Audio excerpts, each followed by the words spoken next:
The Mongols built the largest invasion fleet in history just to conquer Japan, and Mother Nature said absolutely not. Twice. In 1274 and again in 1281, Kublai Khan sent 900 ships carrying 40,000 Mongol and Korean warriors across the sea to Japan. These weren't just any warriors either.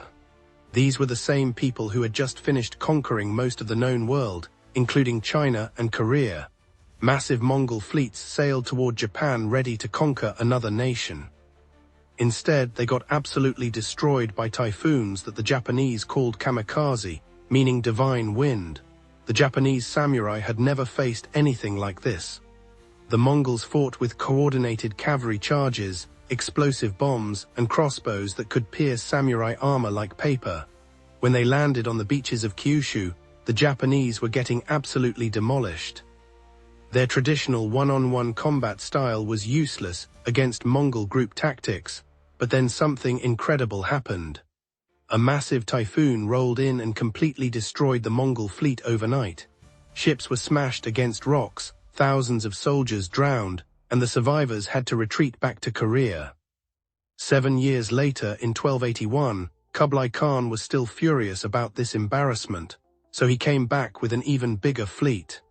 This time he brought 4,400 ships and 140,000 soldiers, the largest naval invasion force ever assembled in human history at that point. Surely this time Japan would fall. The Japanese had spent those 7 years building coastal fortifications and preparing for round 2. They fought harder this time, but they were still massively outnumbered. Just when things looked hopeless again, another typhoon appeared out of nowhere and obliterated the entire Mongol fleet.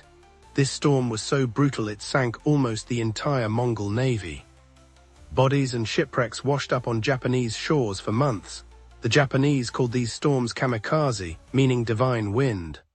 They believed the gods themselves were protecting Japan from foreign invasion.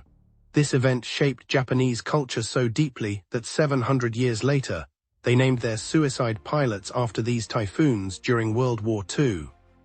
2 typhoons literally changed the course of world history.